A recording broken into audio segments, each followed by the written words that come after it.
दोस्तों नमस्कार। आप सभी का स्वागत है आपके अपने YouTube चैनल नरेंद्र यादव सिरियानी में। दोस्तों आज का हमारा टॉपिक है राष्ट्रीय आय, नेशनल इनकम।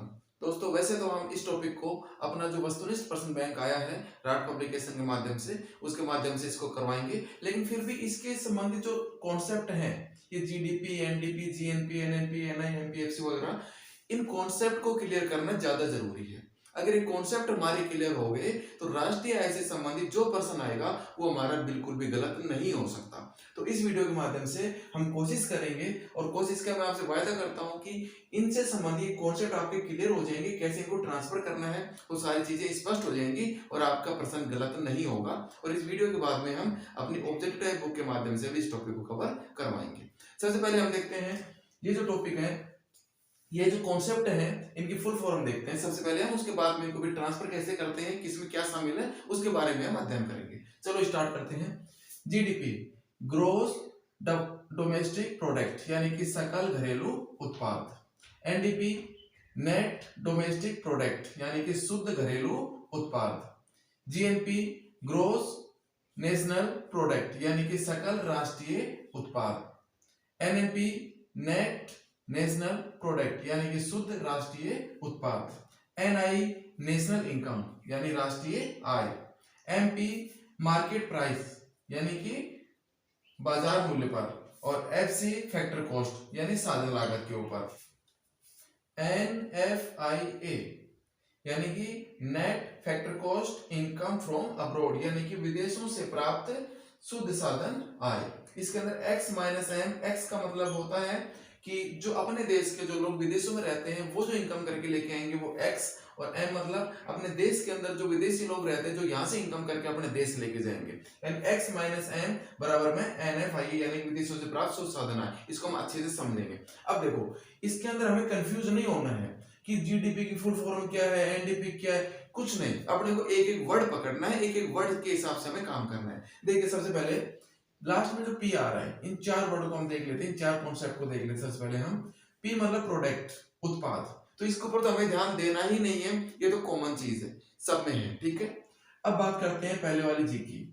जी और एन ये दोनों चेंज हो रहे हैं यहाँ पर। इस जी का मतलब है ग्रोस और इसका मतलब है नेट, यानी सकल और शुद्ध। तो जैसे ही जी आया हमारे सामने तो हमारे माइंड में आना चाहिए कि सकल की बात कर रहा है। और देखो दोस्तों इस जी के अंदर मूल्यह्रास शामिल है। देखो यहाँ पर हम समझते हैं जी और एन, इन दोनों ये जो फर्स्ट वर्ड है जी और एन, इनको हम ट्रांसफर करते हैं। जी का मतलब होगा ग्रोस, एन का मतलब होगा नेट, यानी कि सकल और शुद्ध।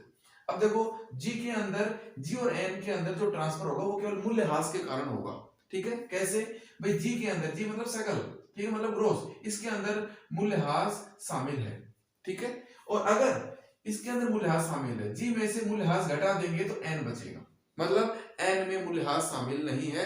ये फैक्ट हमें याद करना है। यही हमें आंसर, जब हम पेपर सोल्व करेंगे तो हमारा आंसर निकलवाने के अंदर यही वर्ड मदद करेगा हमें। हमारी फुल फॉर्म कॉन्सेप्ट कुछ भी ध्यान मत रखो, केवल ये ध्यान रखो कि स्टार्ट वाला जो जी और एन है, जी एन में ट्रांसफर हो रहा है, एन को जी में ट्रांसफर करवाए। तो हमें कैसे करना है, जी मतलब ग्रोस मतलब सकल, इसके अंदर मूल्यह्रास शामिल है, और जबकि एन के अंदर मूल्यह्रास शामिल नहीं है, यानी दोनों में मूल्यह्रास का अंतर है जी और एन में, यानी कि सकल और शुद्ध के अंदर केवल मूल्यह्रास का अंतर है, सकल के अंदर मूल्यह्रास शामिल है। जबकि अगर सकल में से मूल्यह्रास को घटा देंगे तो शुद्ध आ जाएगा, नेट आ जाएगा, मतलब एन में मूल्यह्रास शामिल नहीं है और जी के अंदर मूल्यह्रास शामिल है। जी में से मूल्यह्रास घटाएंगे तो एन बचेगा, ठीक है, और एन के अंदर अगर मूल्यह्रास जोड़ देंगे तो जी आ जाएगा। जी और एन का ट्रांसफर आ गया समझ में। जहां पर भी चाहे जीएनपी हो, एनडीपी हो, जीडीपी हो या एनएनपी हो, कुछ भी हो, पहले वाला वर्ड देख के हमें पहचानना है। जी अगर स्टार्ट में आ रहा है मतलब उसके अंदर मूल्यह्रास शामिल है, और अगर स्टार्ट में एन आ रहा है मतलब उसके अंदर मूल्यह्रास शामिल नहीं है। अगर जी को एन में ट्रांसफर करवाना है, चाहे वो जीएनपी हो या जीडीपी हो, उसको एनडीपी या एनएनपी के अंदर ट्रांसफर करवाएंगे तो सीधा सा मतलब है कि उसके अंदर से मूल्यह्रास घटाना पड़ेगा। जी में से मूल्यह्रास घटा देंगे तो एन बच जाएगा, जीडीपी में से अगर मूल्यह्रास घटाएंगे तो एनडीपी बचेगा, ठीक है। जीएनपी में से मूल्यह्रास घटाएंगे तो एनएनपी बचेगा। एनएनपी के अंदर अगर मूल्यह्रास जोड़ देंगे तो जीएनपी आ जाएगा, मतलब जी में अगर मूल्यह्रास जोड़ा तो एन में अगर मूल्यह्रास जोड़ा तो जी आ जाएगा। इस एन में मूल्यह्रास जोड़ेंगे तो जी आ जाएगा। ठीक है, ये चीज अपने बिल्कुल माइंड के अंदर बैठा लो कि स्टार्ट वाले जी और एन के अंदर केवल मूल्यह्रास का फर्क होता है। आगे समझ में, जी में मूल्यह्रास शामिल है, मूल्यह्रास घटा देंगे एन बन जाएगा, एन में मूल्यह्रास शामिल कर देंगे तो जी बन जाएगा। तो जी और एन का ट्रांसफर किया ऐसे इस प्रकार से अपने को करना है। दूसरा डी और एन, तीसरा वाला वर्ड तो कॉमन है, इसके अंदर कोई देखने की आवश्यकता नहीं, कोई टेंशन लेने की आवश्यकता नहीं, प्रोडक्ट है ये। ठीक है, जी और एन मैंने आपको बता दिए स्टार्ट में। अब बात करते हैं दूसरे वाले वर्ड की, डी और N, D D N N, यानी डी का एन में ट्रांसफर कैसे होगा। डी का मतलब होता है डोमेस्टिक और एन का मतलब होता है राष्ट्रीय। देखो डोमेस्टिक का मतलब होता है घरेलू, ये हो गया घरेलू और ये हो गया राष्ट्रीय। देखो जो डोमेस्टिक है यानी कि जो घरेलू है, घर का मतलब होता है अपने घर की चार दीवारी के अंदर, यानी डोमेस्टिक है जो घरेलू है, यह शब्द एक भौगोलिक अवधारणा है। कैसे अवधारणा है? भौगोलिक अवधारणा है, यानी कि किसी देश की सीमा के अंदर एक वर्ष में उत्पादित वस्तुओं और सेवाओं का अंतिम मूल्य सकल घरेलू उत्पाद कहलाता है। क्लियर? यानी देश की सीमा के अंदर, अपने देश की बाउंड्री के अंदर जितना भी उत्पादन हो रही है, जितनी वस्तु और सेवाएं उत्पादित हो रही हैं, उनका जो अंतिम मूल्य है वो क्या कहलाएगा? वो कहलाएगा सकल घरेलू उत्पाद, यानी उसके अंदर घरेलू शब्द आएगा। देश की सीमा के अंदर उत्पादित हो रहा है, चाहे वो भारत के लोग उत्पादन कर रहे हो या फिर विदेशी लोग उत्पादन कर रहे हो। तो ये एक भौगोलिक अवधारणा है, यानी एक क्षेत्र विशेष की अवधारणा है। क्या? डोमेस्टिक, यानी कि घरेलू। ठीक है, और एन राष्ट्रीय, ये देश की अवधारणा है, ये राष्ट्रीय अवधारणा है कि एक देश की कमाई कितनी है। तो देखो डी और एन में ट्रांसफर कैसे होगा ये हमें यहाँ पर देखना है। डोमेस्टिक मतलब घरेलू, देश की सीमा के अंदर, चाहे वो भारत के लोग हो या फिर विदेशी लोग हो। ठीक है, वो जो उत्पादन कर रहे हैं वो सारा इसके अंदर डोमेस्टिक के अंदर आएगा। लेकिन डी से अगर एन में बदलेंगे, कौन सा एन की बात कर रहे हैं हम? बीच वाले एन की बात कर रहे हैं हम नेशनल की बात कर रहे हैं। डोमेस्टिक और नेशनल, इन दोनों का ट्रांसफर होता है आपस में, यानी कि घरेलू सीमा के अंदर और टोटल राष्ट्रीय अवधारणा। ठीक है, तो डोमेस्टिक और नेशनल, तो इन दोनों में अंतर क्या है? घरेलू और राष्ट्रीय में अंतर क्या है? डोमेस्टिक नेशनल में अंतर क्या है? इसके अंदर अंतर है कि डोमेस्टिक का तो हमने पढ़ लिया, इसके अंदर तो अपने देश की सीमा के अंदर जो अपने देश के लोग हैं और जो विदेशी लोग हैं, जो दोनों कमाते हैं, वो सारी इनकम शामिल है इसके अंदर डोमेस्टिक के अंदर, सीमा के अंदर। जबकि डी से अगर एन में ट्रांसफर करेंगे हम, तो अपने देश के अंदर जो विदेशी लोग हैं, जो कार्य कर रहे हैं, वो जो पैसा लेके जाएंगे वो घटा देंगे, क्योंकि वो अपने देश का नहीं है, वो अपने देश में लेके जाएंगे। ठीक है, और अपने देश के यानी भारत देश के जो लोग विदेशों के अंदर रह के मेहनत कर रहे हैं, कमा रहे हैं, रोजगार के अंदर लगे हुए हैं, वो जो पैसा यहाँ पर लेके आएंगे वो आएगा वो भारत में शामिल हो जाएगा। यानी कि x माइनस एम विदेशों से प्राप्त शुद्ध साधन आय को इंग्लिश में कह रहे हैं हम NFIA, यानी कि net factor income from abroad, यानी कि विदेशों से प्राप्त शुद्ध साधन आय, विदेशों से प्राप्त शुद्ध साधन आय। और NFIA क्या होती है? x minus M. x का मतलब यहां पर है कि विदेशों से जो भारतीय जो पैसा लेके आ रहे हैं वो x, ठीक है, और यहाँ भारत देश के अंदर जो विदेशी हैं जो यहाँ से पैसा लेकर जाएंगे अपने देश, वो m, x में से m घटा देंगे तो क्या बन जाएगा? NFIA बन जाएगा, यानी विदेशों से प्राप्त शुद्ध साधन आय। यानी कि डी में केवल अपने देश की सीमा के अंदर उत्पादित वस्तुओं और सेवाओं का अंतिम मूल्य शामिल है, जबकि अगर उसमें से जो विदेशी लोग यहाँ पर कमा रहे अपने देश लेके जाएंगे वो तो घटा देंगे, और जो विदेशों से जो भारत वाले लेके आ रहे हैं वो जोड़ देंगे। ठीक है, तो राष्ट्रीय वो अवधारणा घरेलू की बजाय राष्ट्रीय बन जाएगी, अपने देश की असली इनकम तो वही है। ठीक है, तो उसे हम एन के रूप यानी राष्ट्रीय के रूप में संबोधित करेंगे। ठीक है, मतलब डी के अंदर NFIA शामिल नहीं है, जबकि एन के अंदर NFIA शामिल है, विदेशों से प्राप्त शुद्ध साधन आय शामिल है। जिस प्रकार से हमने जी और एन का पढ़ा था, ग्रोस और नेट का, कि ग्रोस के अंदर सकल के अंदर मूल्यह्रास शामिल है, जबकि एन के अंदर शामिल नहीं है। जी में से अगर मूल्यह्रास घटा देंगे तो एन बन जाएगा, और एन के अंदर शामिल नहीं है, इसमें जोड़ देंगे तो जी बन जाएगा। उसी प्रकार से डोमेस्टिक के अंदर NFIA शामिल नहीं है। ठीक है, NFIA शामिल नहीं है, इसको अगर डी में NFIA शामिल कर लेंगे तो बन जाएगा नेशनल, मतलब नेशनल के अंदर NFIA शामिल है, नेशनल में से NFIA घटा देंगे तो डी बन जाएगा, डोमेस्टिक बन जाएगा। इस प्रकार से इसको ट्रांसफर करना है। अब देखो मैं आपको ये x माइनस ये NFIA का बारे में आपको थोड़ा सा बता दूं। मान लो क्या है, एक मिनट देखते हैं, NFIA बराबर x माइनस m। ठीक है, अब x मतलब विदेशों से जो अपने देश के लोग पैसे लेकर आ रहे, कमा के लेकर आ रहे हैं। मान लो 100 रुपए विदेशों से अपने देश के अंदर आय हो रही है, ठीक है, और यहाँ से जो विदेशी लोग कमा के लेके जा रहे हैं वो है 120। 100 माइनस 120 करेंगे -20। -20 क्या है? NFIA, एन यानी विदेशों से प्राप्त शुद्ध साधन आय कितनी है? -20 रुपया, यानी 20 रुपये का घाटा है अपने देश को। ठीक है, और अगर मान लो x है वो है 100 रुपए, यानी अपने देश के लोग विदेशों से 100 रुपए कमा के ला रहे हैं, जबकि यहाँ से जो विदेशों के अंदर पैसा जा रहा है, जो कमा के ले जा रहे हैं, वो मान लो 80 रुपए है, तो अपनी विदेशों से प्राप्त शुद्ध साधन आय आ जाएगी 20 रुपए, यानी 20 रुपए की अपने को कमाई होगी। तो ये अवधारणा अपने समझ में आ गई।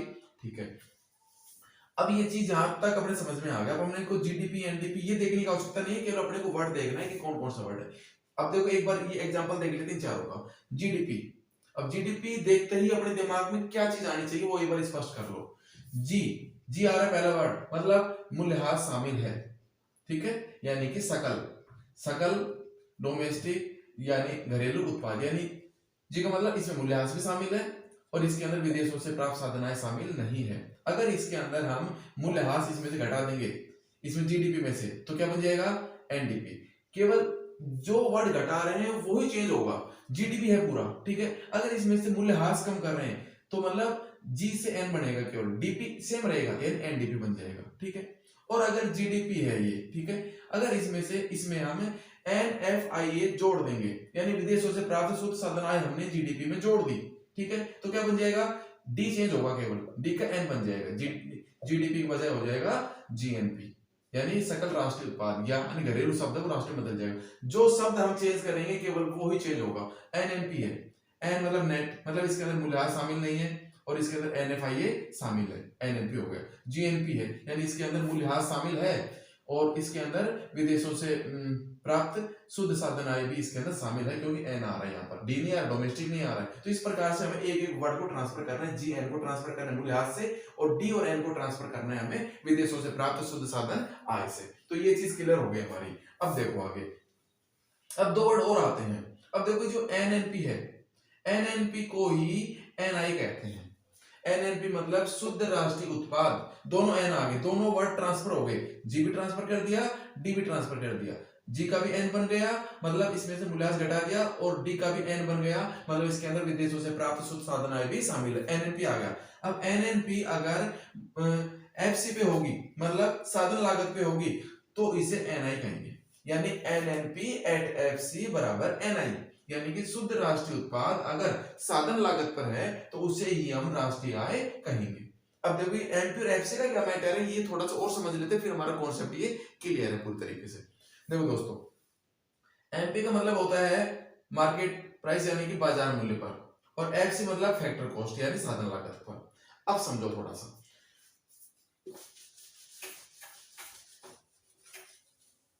हाँ भाई देखो, जब कोई वस्तु किसी कंपनी से उत्पादित होकर निकल रही है, ठीक है, तो वह साधन लागत के ऊपर निकल रही है, साधन लागत पर। ठीक है, जो उसका प्राइस उन्होंने निर्धारित किया उस प्राइस के ऊपर, यानी जो उनकी लागत आई उसके हिसाब से उन्होंने उस माल को निकाला, और वही माल जब बाजार तक पहुंचेगा और वहां पर जो उसकी कीमत होगी वो कहलाएगी एमपी, मार्केट प्राइस, यानी कि बाजार मूल्य पर। कंपनी से कोई वस्तु उत्पादित होकर निकली, उसका उत्पादन हुआ, वहां पर जो उसकी कीमत है वो कहलाएगी साधन लागत पर, और बाजार में जब वो वस्तु उपभोक्ता के लिए बिकने के लिए रखी हुई है वो कहलाएगी बाजार मूल्य पर। अब वहां से वहां तक पहुंचने में किन चीजों का अंतर पड़ा वो ही इसमें से घटा देंगे और जोड़ देंगे। ठीक है, यानी एमपी और एफसी, अप्रत्यक्ष कर और सब्सिडी का फर्क होता है। देखो एफसी मतलब साधन लागत पर, मान लो कोई वस्तु किसी कंपनी वहां उत्पादित होकर 100 रुपए के अंदर बाहर निकली, ठीक है, और बाजार तक वो पहुंची, तो उसके ऊपर अप्रत्यक्ष कर लग गए, उत्पादन कर लग गए, बहुत सारे कर लग गए, 20 रुपए कर लग गए, तो वह वस्तु होगी 120 रुपए की। कितनी की होगी? 120 रुपए की। ये 120 रुपए के है उस वस्तु का, ये 120 रुपए है एमपी, मार्केट प्राइस के ऊपर है 120 रुपए, जबकि साधन लागत पर कितनी थी जब वहां उत्पादन से वहां से निकली? एफसी, यानी साधन लागत पर 100 रुपए थी, जबकि बाजार मूल्य पर वो 120 रुपए हो गई। यानी कि इसके अंदर क्या चीज जुड़ी? इसके अंदर अप्रत्यक्ष कर जुड़ गया, मतलब ये जो बाजार मूल्य है इसके अंदर अप्रत्यक्ष कर शामिल होता है। ठीक है, यानी साधन लागत पर जब अप्रत्यक्ष कर जोड़ देंगे तो वह बाजार मूल्य बन जाएगा। तो बाजार मूल्य से अगर वापस साधन लागत पर किसी चीज को लेके आएंगे तो क्या करेंगे, जो जोड़ा उसको घटा दो। मतलब बाजार मूल्य से अगर अप्रत्यक्ष कर घटा देंगे तो वापस वह साधन लागत के ऊपर उसकी कीमत आ जाएगी। ये तो हो गया अप्रत्यक्ष कर, यानी कि एनपी के अंदर अप्रत्यक्ष कर शामिल है और एफसी में नहीं है। एमपी से एफसी में ट्रांसफर करेंगे, यानी बाजार मूल्य से साधन लागत पर किसी चीज को लेके आएंगे तो उसमें से अप्रत्यक्ष कर जो शामिल है वो घटा दो। और अगर साधन लागत पर कोई वस्तु है उसको बाजार मूल्य पे लेके जाना है तो अप्रत्यक्ष कर उसके अंदर जुड़ जाएंगे। ठीक है, मतलब एमपी के अंदर अप्रत्यक्ष कर शामिल है, एफसी में नहीं है। तो जिसमें जो ट्रांसफर करना जो जोड़ा वो घटा दो। एमपी से एफसी के अंदर बदलेंगे तो अप्रत्यक्ष कर घटा दो, एफसी से एमपी के अंदर लेके जाएंगे तो अप्रत्यक्ष कर जोड़ दो। ये तो हो गई अप्रत्यक्ष कर की बात। ठीक है, यानी उत्पादन करता वहां से लेकर बाजार तक जो जितने भी अप्रत्यक्ष कर लगते हैं, डायरेक्ट टैक्स लगते हैं, वो सारे जुड़ जाएंगे बाजार मूल्य में। ठीक है, अब बात करते हैं सब्सिडी की। अब हो सकता है, देखो भाई, यहाँ पर कोई वस्तु है वो साधन लागत के ऊपर 100 रुपए के अंदर निकली, ठीक है, और 20 रुपए अप्रत्यक्ष कर आईटी हो गए, कितना 20 रुपए, 120 कीमत होगी। हो सकता है उपभोक्ताओं को वह वस्तु या सेवा सस्ते दाम के ऊपर उपलब्ध कराने के लिए गवर्नमेंट ने उसके ऊपर सब्सिडी दे रखी हो। मान लो उसके ऊपर गवर्नमेंट ने 30 रुपए की सब्सिडी दे दी। सब्सिडी का मतलब क्या होता है, सहायकी। यानी सब्सिडी में आपको समझा चुका हूं अपने निर्धनता वाले टॉपिक के अंदर। सब्सिडी का मतलब होता है कि उस चीज का, यानी कि जो उत्पादन करता है उसको भी नुकसान नहीं हो और उपभोक्ताओं को भी वह आवश्यक वस्तु उचित कीमत के ऊपर मिले। तो उसका भार है वह कुछ भार सरकार वहन करती है, उपभोक्ताओं के लिए उसकी कीमत कम करवा देती है और जितनी कम करवाती है उतनी कीमत की भरपाई सरकार करती है उस कंपनी को। ठीक है, यानी कंपनी का नुकसान भी नहीं हो और कंपनी के नुकसान के बिना उपभोक्ताओं को राहत पहुंचाना, ये उद्देश्य होता है सब्सिडी का। ठीक है, अब मान लो 100 रुपए कोई वस्तु है वो साधन लागत पे है, बाजार तक पहुंची, अप्रत्यक्ष कर लगा 20 रुपए, 120 की होगी। अब गवर्नमेंट ने सोचा इसके ऊपर थोड़ी सब्सिडी दी जाए जनता को, थोड़ा प्राइस जनता के लिए कम हो। जनता ने इसके ऊपर 30 रुपए सब्सिडी नहीं, जनता को 30 रुपए सब्सिडी दे दी गवर्नमेंट ने। 120 रुपए मार्केट प्राइस हो गया था, 30 रुपए सब्सिडी दे दी, तो वह वस्तु उपभोक्ता तक कितने की पड़ेगी, वो मात्र 90 रुपए की पड़ेगी। तो ये 90 रुपए क्या है, बाजार मूल्य है। भाई उपभोक्ता के लिए 90 रुपए बाजार मूल्य है ना। अब इसको अगर साधन लागत पे लेके आएंगे तो हम क्या करेंगे, साधन लागत पर लेके आएंगे तो जो चीज जोड़ी घटाई वो चीज वापस कर देंगे। हमने इसके अंदर साधन लागत से बाजार मूल्य के ऊपर अप्रत्यक्ष कर जुड़ा था, ठीक है, तो अप्रत्यक्ष कर घटा देंगे, यानी माइनस अप्रत्यक्ष कर। ठीक है, और हमने सब्सिडी घटाई थी ना, यहाँ पर सब्सिडी वापस जोड़ देंगे, प्लस में सब्सिडी। आगे समझ में, यानी कि बाजार मूल्य के ऊपर अप्रत्यक्ष कर है वो शामिल होता है और सब्सिडी घटी हुई होती है। जब बाजार मूल्य से हम साधन लागत पर वापस आएंगे तो अप्रत्यक्ष कर जो यहाँ पर जुड़ा हुआ है उसको तो घटा देंगे और जो सब्सिडी घटी हुई उसको जोड़ देंगे। यानी एमपी से एफसी के अंदर लाने के लिए माइनस आईटी प्लस में सब्सिडी। यानी कुछ भी सोचना नहीं है, याद नहीं करना है, ये कॉन्सेप्ट समझना है कि जो चीज जिसमें जुड़ी हुई है उसको वापस लेके जाएंगे तो वही चीज घटा देंगे, जो चीज घटी हुई है उसको वापस जोड़ देंगे। यहाँ पर भी ऐसा ही हुआ था मूल्यह्रास में भी, और यहाँ पर एनएफआई में भी ऐसा ही हुआ था, और यहाँ पर मार्केट प्राइस और साधन लागत के अंदर भी यही चीजें शामिल है। तो मेरे हिसाब से आपको ये कॉन्सेप्ट समझ में आ गया होगा। अब ज्यादा से ज्यादा इस वीडियो को 2 से 3 बार देखकर और ज्यादा से ज्यादा प्रश्न हल करने की कोशिश करो, ये जीडीपी एनडीपी वाले, और इस कॉन्सेप्ट इस फॉर्मूले को अपनाओ, निश्चित रूप से आपका आंसर सही होगा, ये मेरी गारंटी है। और इससे संबंधित जो प्रश्न है वो अपन चैनल के ऊपर बिल्कुल अपने बुक के माध्यम से हल करवाएंगे। जय हिंद।